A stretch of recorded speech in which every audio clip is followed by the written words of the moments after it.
Author event. Sharon McRill on decluttering and downsizing. So I wrote a book this year. My mom's super proud. Anyway, it's called Downsizing the Silver Tsunami. And does anybody know who the Silver Tsunami is? Us, yes. Look around at the silver hair in the room. So what's going on is that as baby boomers are aging, more and more stuff is coming onto the marketplace. And so I wrote a book about this because it's something that we talk about inside my business, the Betty Brigade, every single day. And it's something that most people are not aware of unless you go into like consignment stores and donation centers, and you'll start to see that, wow, the stuff is really great in here. And the reason it's really great is they can be pickier and pickier. So we're going to talk a lot about stuff today, and we're going to talk about where does the stuff go. And so let's get started. So we've already talked about who is the Silver Tsunami, but let's talk about some questions to ask yourself. And whether you're moving or you're not moving, whether you're just organizing and doing some downsizing, that's okay. You're going to get information whichever side of that equation you're on. And sometimes what we find is as people start their downsizing, they realize, wow, I don't need this big house, or I don't need all this stuff, and maybe it is time to move to a smaller place that's easier to maintain. So, some questions to ask yourself if you are moving, and if you're not, you can just plug your ears and go la la la la la, and I will come back around to where the stuff goes about midway through the presentation. So the first question to ask yourself is, where are you moving to? Are you moving to another state? Are you moving in with your kids? Are you moving into a condo? Are you moving into a smaller place? We even have clients that are moving into bigger places, which always surprises me when folks want more space as they're moving into the later years of their life. But hey, it's your life and you do what you need to do. When you are moving into a retirement community, one of the things that happens is that you get put on a list often if they don't have immediate occupancy, and they will say things like, okay, so you have 30 days to move into your apartment before you start paying rent. And we get these panicked calls from our people, from our clients saying, they told me I could move in. Oh my gosh. I haven't packed anything. And so for us, 30 days is really no big deal unless you live in a hoarding house. And you know, a couple of you look a little nervous, so I'm sorry. We'll talk about that too. But the first question is you want to know where. And many people don't start with the where. Many people start with the I'm taking my couch and my dining room table and I'm taking my stuff. And they don't start with the stuff. Where you really want to start with is the where. The where then informs everything else. It informs how much you can take. It informs like if you have storage. It informs all of these different things. So really knowing the where is your first question. The next question is when. Knowing your timeline. Some of our clients come to us and they say things like, well, I'm moving in a year. And we go, great, here's where you start. And when people are planning out that far, it's actually a really, really great thing. It's a great way to save money if you are being economical. The more you plan, the further out you plan, the more money you will save. Because as you get pushed into that 30-day window, you are making decisions faster and more inefficiently than you would if you're planning a year out. And so let's just kind of put it out there. So knowing your timeline is really important. Do you have 30 days, which is a very doable move, by the way, or do you have longer? And sometimes we get calls saying, mom has to move into assisted living now, and can you help get her moved and then get her house empty? And yes, we can do that too, but that's a different kind of timeline. So knowing that timeline is also really important. The next question is who? Who is helping you do this move? Are you getting are professionals to help you, or are friends and family helping? And the reason I like to say that with air quotes is because we had this lady who came to us and she said, oh, my daughter is coming to help. And I said, great. And so the daughter shows up with twin 3-year-old girls. And I was like, all right, that's not really going to be helping. It's going to be emotional help, it's going to be mental help, but it's not going to be physical help. So knowing what kind of help you are getting and really planning for that is an important piece. And then the final question you want to ask yourself is the what. It's the bed, it's the couch, it's the dining room table, it's the stuff, the physical stuff that you are taking. And it's interesting because most people, this is, as I mentioned, this is where most people start, with the what. That's not where you start. Start with knowing where you're going, or if you're staying in your home, really look at how do you want to live your life. Do you want to live your life with every closet and every nook and cranny full? Or do you want to actually live so that you can find what you need and you don't have to keep going and repurchasing? And this lady over here keeps nodding her head. And so I'm guessing that you're living that life now, and I'm so sorry. All right. So I am going to preface this slide by saying I am not an attorney and I am not a financial planner. But what I can tell you is that we see people who do not plan every single day. And not planning is really a problem. And I'm not saying that like you're going to do whatever you want to do with your life. And you're going to plan out whatever you want to plan out. But here's what I want to say. My dad doesn't, we work with people all the time that have wills and trusts and they plan things out and they have their, financial power of attorney and their medical power of attorney. And all of that stuff is important because if you are incapacitated, you do need somebody to make decisions on your behalf. And this is what my dad said to me. I said, Dad, do you have a trust? And he says, nope, you and your brother are just going to divide this stuff up and I don't have to worry about it because I'll be gone. And a lot of people have that mentality, and that is fine. However, here's what happens. Legally, if you own stuff, your stuff goes to probate court. That is a real thing. It is mandated that things go to probate. And what that means, probate is a place where about a third of your assets get designated to court costs. And the rest, the other 2/3, get divided between whoever your loved ones are, your beneficiaries. So, probate court is 100% avoidable. 100% if you plan. So having a trust is really important, and a trust is not an expensive thing. And please, I would suggest you talk to a real attorney and not go online and find a trust because it may not hold up in Michigan. So talk to an attorney. It is not an expensive thing to do. And here, and you're probably sitting there going, okay, this lady is telling us to go spend my money and blah, blah, blah, blah, blah. Fine, do whatever you want. It is your life. But I want to give you one example that you all have heard about, Aretha Franklin. So Aretha Franklin famously does not have a trust. Famously, her attorney tried for years to get her to sign trust documentation.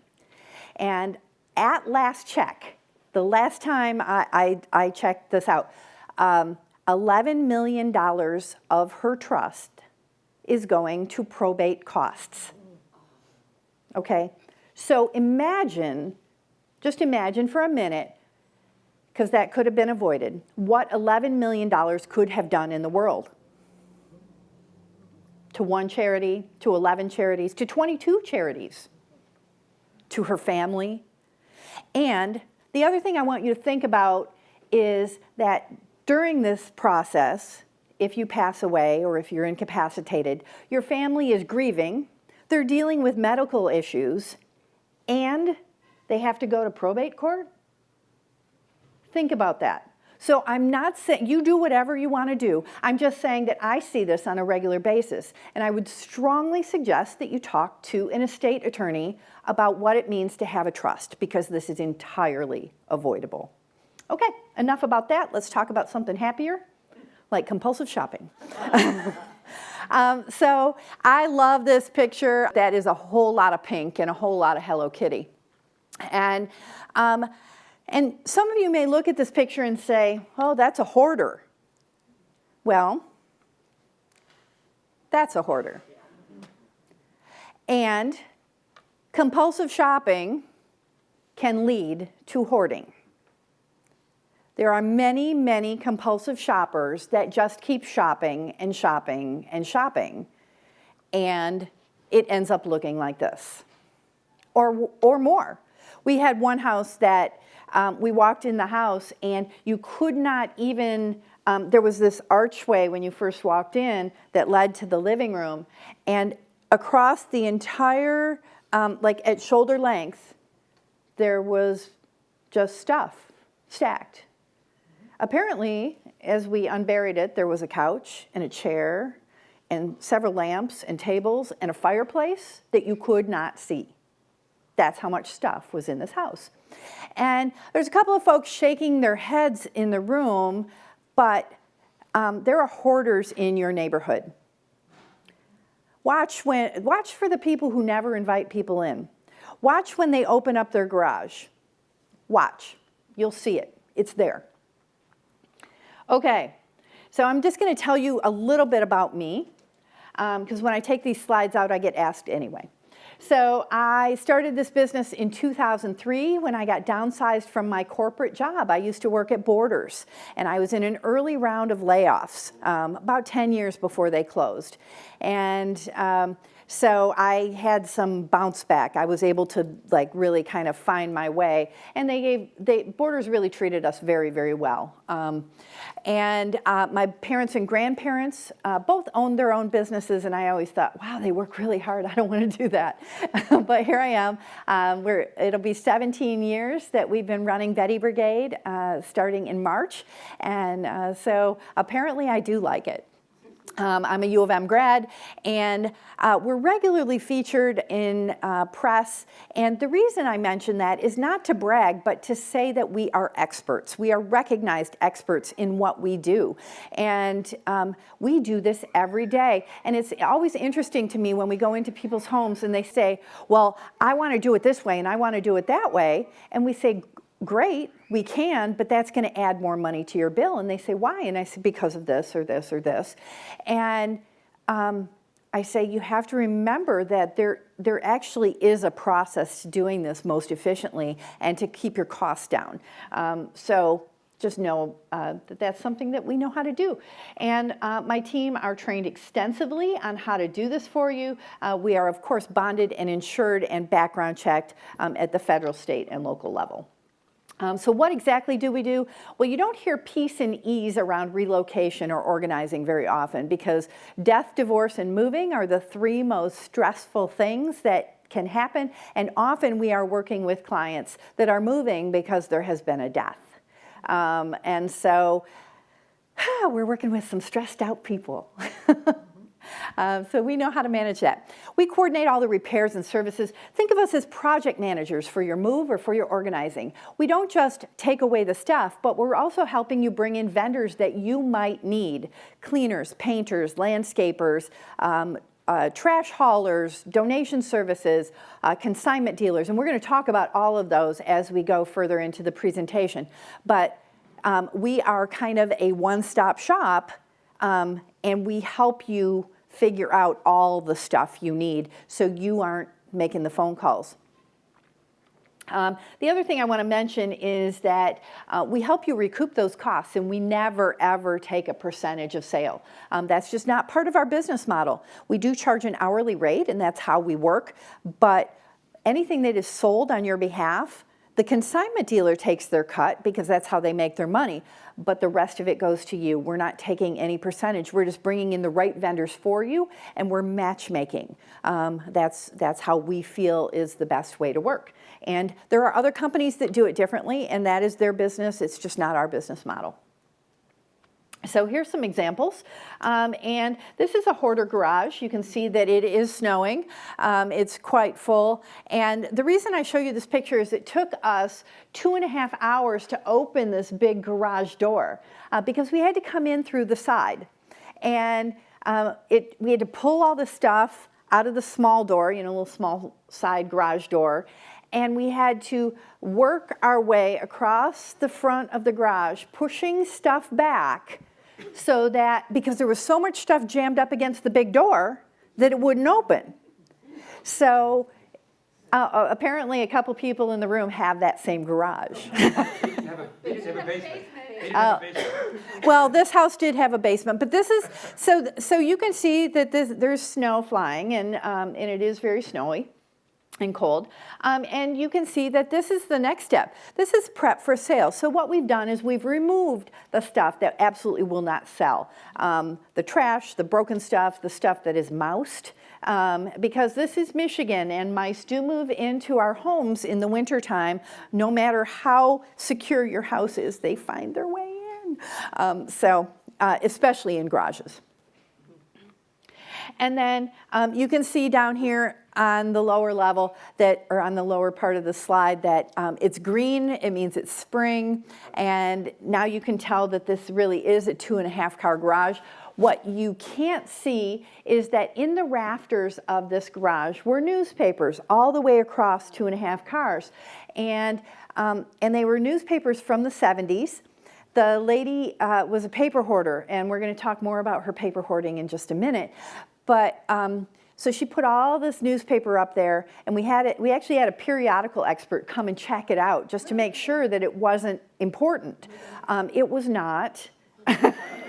It was just dusty and crumbling because it's Michigan, right? So it's cold and hot and cold and hot. And guess what happens to newspaper when it has that temperature fluctuation? It gets very brittle. And mice had nested in it, and it was just dirty. And we had to pull 2.5 feet across the top of this garage. So there was 30 yards of newspaper, 30 yards. Do you know how much that is? That's a lot of newspaper in the top of this garage. Okay, so that's why I show you this slide, not to show you that there's 2 oil spots in there. On the before picture, you can see these are, here are dead plants hanging from the ceiling. And so just another example. And then this final one is the basement. And I have a lot of people tell me when I show this slide, oh, that looks just like my basement. What I do want to show you is that, can you see this line over here, this water line? Okay, so there's no way in this slide that you can see this water line. And I want to just talk about deferred maintenance for a while, because deferred maintenance is something that happens in almost every home. It's the things that you're letting go. It's that your gutters are filling up. It's that the paint is chipping. It's that the floorboards, like your hardwood floors, are wearing out, and you haven't finished them. And actually, that's the case in my house. But your house needs to be updated. And if you are selling your home and you're looking to get top value for your home, and in Ann Arbor, it's not hard to get top value for your home if you maintain it, then doing deferred maintenance is important. And one of the things that happens when you start to sell your house is that an inspector comes in. That's part of selling a house here in Michigan. It's not that way in every city, honestly, but it is here in Michigan. And one of the things that an inspector would look at is, oh, there's water in here because of this water line. And they would want to do a water inspection or a mold inspection. Water, mold, and electrical are things that will keep your house from selling. Your real estate agent will tell you that, and any real estate agent will tell you that, actually. And so we consider it our job to get you, real estate agents use this term, and it's their favorite term. It's called clear to close. And what clear to close means is that there is nothing stopping your house from selling to the next buyer. It is clear to close. So anyway, this kind of water line would stop an inspector. They would say, you need to have that checked out. Mold would stop an inspector. Any kind of electrical problem would stop an inspector. Roofing, rodents in your attic or in your garage or in your basement will, well, maybe not your garage, it depends on the garage. But there's a lot of things that inspectors are looking for to make sure that your house is up to speed. So if you are staying in your home, if you are not moving, now is the time to start looking at some of the things that you need to do to get your house up to par. And it doesn't mean that you got to spend $1 gajillion. It just means that you've got to pass inspection. And there are also houses that sell as is. When you sell a house as is, you will not get top dollar. And you have to be okay with that. And that's a negotiation between you and your real estate agent. But it's something that we see all the time when we're doing this kind of work. Okay, so this slide is what I call the food chain of stuff. And we're going to go through each one of these items, but there's high-end estate sales, everyday estate sales, antique dealers, eBay sellers, consignment dealers, online recycling sites, regular recycling locations, and trash. So the reason I like to point this out is that there is a spectrum of stuff. It's not just all great, and it's not just all trash. And usually in every family, there is somebody who says, oh, all of this stuff is really valuable. And in the same family, there's usually somebody going, no, let's put it all in the dumpster. So the truth of that is that it's usually somewhere in the middle. Usually somewhere in the middle. So here's where we're gonna get into some details. So estate sales and auctions, they are great if you have enough stuff. And we probably get 1 or 2 calls a week saying, hey, could you recommend a great estate seller? And we can. We work with about 10 of them. But here's the thing. We want to know what is inside your house because we are matching the stuff in the house with the estate seller because just like, whoops, yeah, that was right. Just like I mentioned, there are high-end estate sellers and there are everyday estate sales. And you don't want to put in a high-end estate seller in an everyday or what we would call a quantity house or a hoarder house because it's a different audience. Estate sellers attract certain people, and so certain, like there's a website out there called estatesales.net, and it's how you find out where all the estate sales are. Now, here's what I want to just say to you guys. I just gave you a resource of estate sales. Don't go start buying stuff. You're here to downsize, okay? That's not why I gave you that. I gave you that to just mention to you that estate sellers are advertising these sales every weekend. Some estate sellers work during the week and because they don't want to compete on the weekends. And some estate sellers do their sales Thursday through Saturday or Friday through Sunday. It depends on the estate seller. So we are trying to match the stuff in your house with the estate seller that will bring the highest dollar value. That is our goal. So we're usually bringing in 2 or 3 estate sellers that we think would be a good fit. Most estate sellers want to make between $5,000 and $6,000 gross. That's what they want to, not what they want to put in their pocket. That's what they want the whole sale to be. And then they take their percentage. And an industry standard for most estate sales or estate sellers is they take somewhere between 25 and 40%. They are not ripping you off. That is an industry standard. Industry standard, okay? And yeah, a couple of people whistling, but that is how it goes. Because it is an enormous amount of work to set your house up like a store. Yeah, it's a lot of labor. If you want to do it, but it's going to take you months. It takes them days. So that's okay.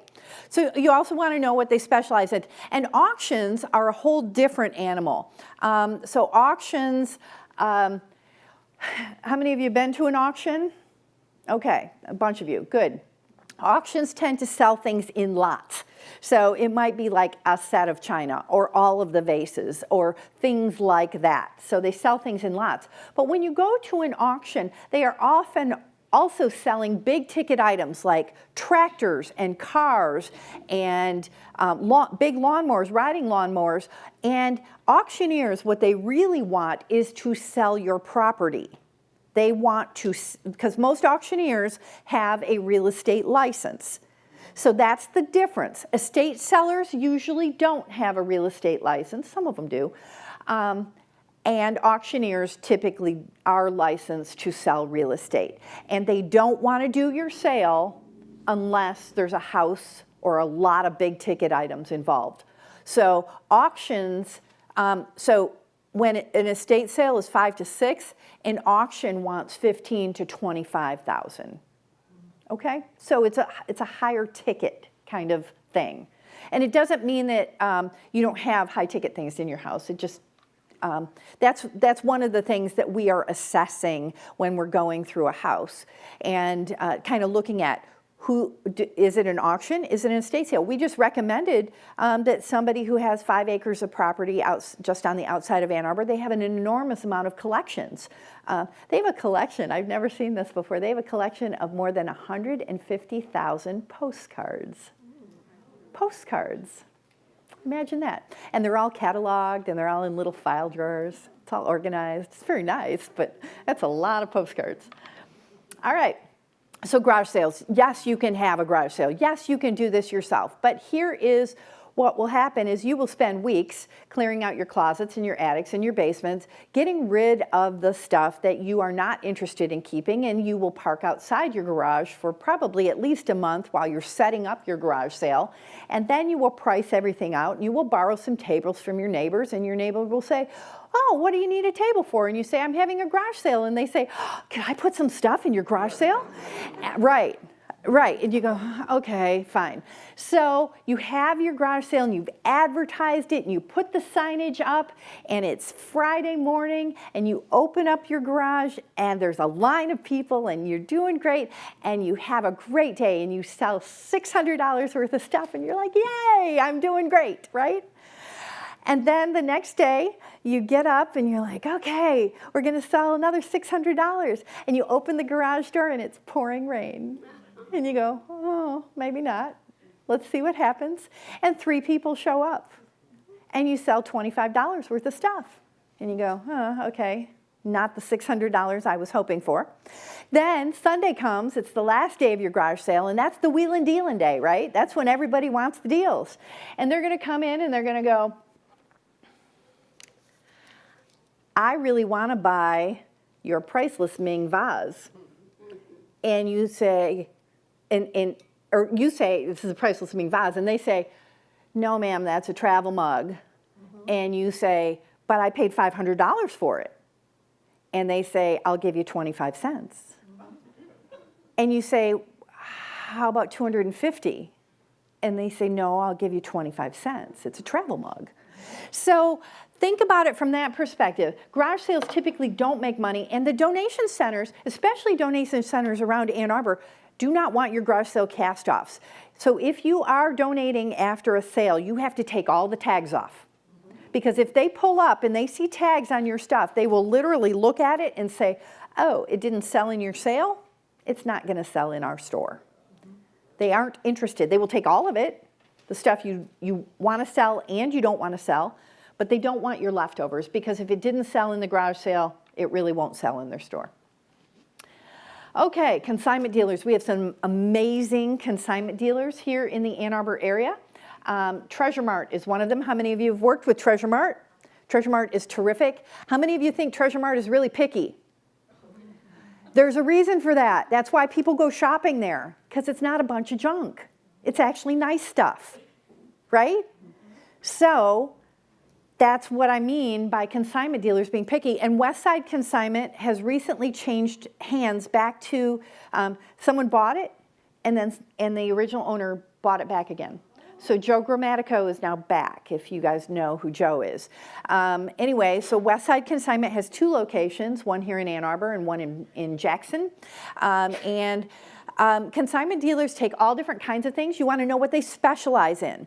And you also want to know what percentage they take and how fast they pay. Again, that 25 to 40% is fairly standard. That is a normal thing. And you want to know how fast they pay. Some pay, we have one dealer that will walk in with a pocket full of cash and he will say, I want these 10 items. And you say, and I'll give you $250 and you say yes or no. It's up to you. But he's also picky because he has a store and he's putting things in his storefront. So you want to know how fast they pay. Most consignment dealers pay monthly or quarterly, most. eBay resellers. We have an amazing eBay resource here in Ann Arbor. The name of the store is called Encore, E-N-C-O-R-E, Encore Online Resale.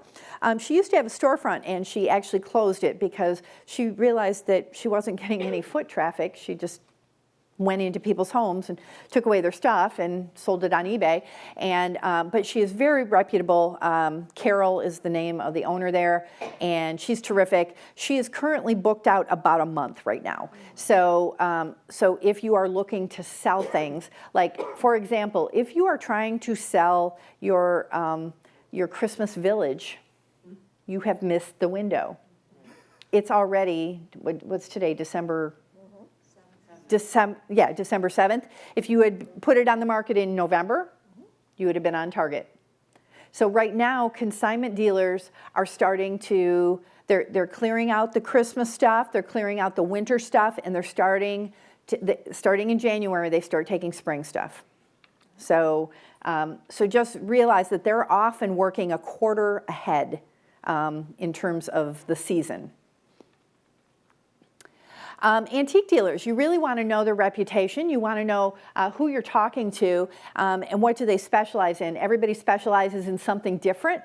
Some specialize in Elizabethan, some in Victorian, some in Americana. So ask them what they specialize in, because if you have what they specialize in, then you will get the most audience on your stuff. But if you are matching, if you have a dealer that specializes in mid-century modern furniture and all you have is contemporary, it's not a good match. Their audience is looking for the retro furniture and you don't have that. So you won't get the kind of turnout that you want. Again, this is another reason why it's important to match your dealer with your stuff. And that's part of what we do, because people are just kind of calling up random dealers and saying, come help me. And the dealer says, sure, because you know it's a buck in their pocket, but it may not be what they specialize in. Other options. Well, you always want to start with your friends and family. And how many of you have asked your family if they want some of your stuff? And what did they say? No, right. Here's the other part of that, though. So when you have a deadline, when you say, you know what, I'm moving or I am getting rid of this stuff and here is the deadline. And if you don't come get it, it is going in the dumpster, and that is not a joke. Or it is going to the donation center, and that is not a joke. Give them a real hard deadline, and guess what? They have to take action. One of the things that just happened this week, somebody's mother passed, and the daughter has power of attorney, and it's a hoarding house that we're doing. And the son has had 1 year, to get his stuff out of the house. And his sister kept saying, come on, let's go, let's go. Well, now that we've actually started, we started this job on Tuesday. Now the son is all up in arms. Oh, we have to slow this down. We have to stop it. And she's like, no, I gave you 1 year. You had 1 year.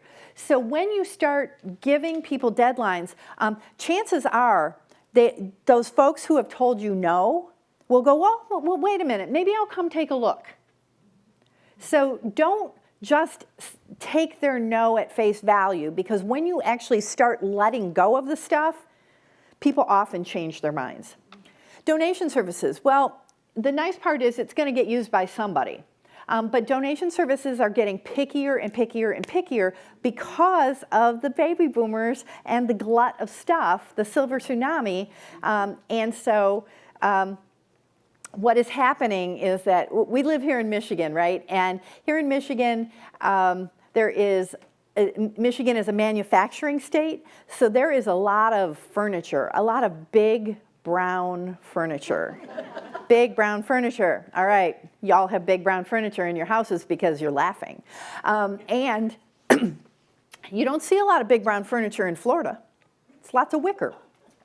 So what I'm saying is that donation centers are full of big brown furniture.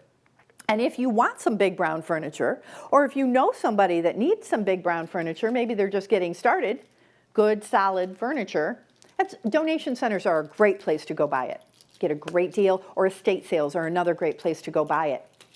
But donation centers are getting pickier and pickier, and if it's got a bunch of water rings, if it's missing the drawer pulls, they don't want it. They don't want it.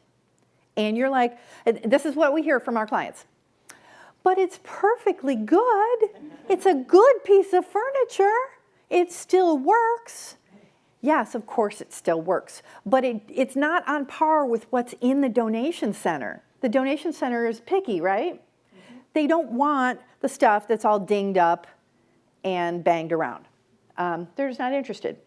And then recycling, there's a lot of recycling that goes on here in Ann Arbor, and we're super happy about that. And we've actually won 3 recycling awards. I want to tell you about some recycling that you may not know about. So one of the things that we of course do glass, plastic, metal, and paper at our curbs here in Ann Arbor, which is terrific. And we have the drop-off station where you can take, styrofoam and all kinds of extra stuff, which is lovely. But I'm sure most of you know about the Toxic Recycling Center out on Zeeb Road. And but do you know that, so you can Google, you said no, you can just Google Washtenaw County Toxic Recycling, and it will come right up, and there's a website and talks all about it. Well, they've pretty much closed for the season. They're open the first 3 Saturdays of every month, unless there's a holiday. And you can just bring your stuff to them, and they will recycle it for a donation fee. That being said, what happens if you miss the Saturday? What happens if it's winter time and you have a whole bunch of home toxics that need to go away? Well, they will make appointments. So you just need to call them and say, I'd like to make an appointment. And they will take your stuff. You just need to let them know that. But there's other places. So eyeglasses can be recycled at the Lions Club and at different optical stores. They will take your eyeglasses. But some things people don't always think about is medicine. Most medicine can be recycled, especially if it's still within the date of use. Even if it's outdated a little bit, it's not bad. Jensen's Pharmacy out in Saline is great at taking medicine that you're not going to use, that is still sealed, and like antihistamines and aspirin, things like that, especially if you're clearing out a house of a loved one. And what they do with those medications is they send them to Doctors Without Borders, which is terrific. It's a great use of the medication, and someone gets to use it, and it's not just put in the recycle, but some of it is, depending on whether or not it can be used. Jensen's also takes unused sharps for diabetics and things like that, so they're really terrific. We like them a lot. But some other things that you might not think about recycling is wedding dresses. So wedding dresses, there is a place called the Brides Project. And the Brides Project is affiliated with University of Michigan, and what they do is they take wedding dresses and they clean them up. If they don't come in clean, they clean them up, and they sell them to brides, women who are actually getting married, and the proceeds of that go to help cancer patients who can't afford treatment. That is super awesome. We love that. And we come across that all the time. But the one that is probably my favorite recycling is called Coats for Cubs.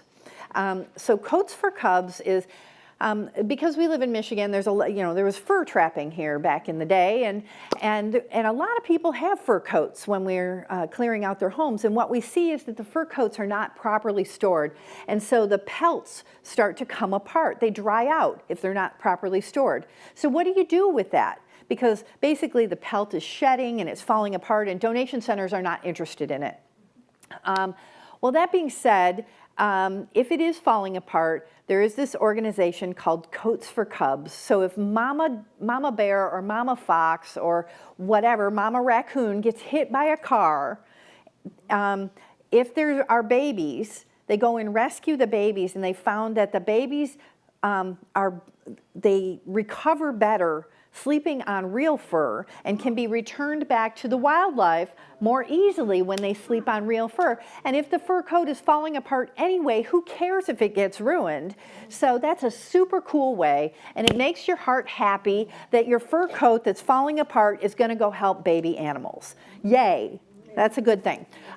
Coats for Cubs does not have a central location. These are people that rescue baby animals in their homes. So you will, when you Google it, you will be sending your coat to somebody's home, and they will send you back a receipt. And that's how that works. Using your resources. How do you find reputable help? Well, you really want to research your vendors. You want to know, are they insured and bonded? Yes, you can hire the kid down the street, but if the kid down the street falls off a ladder, that goes on your homeowner's insurance. Yes, it is more expensive to hire somebody who's insured and bonded, but here's what I'm going to tell you. I had an employee this year that fell in a client's home and was off work for 5 months. 5 months. She broke her foot.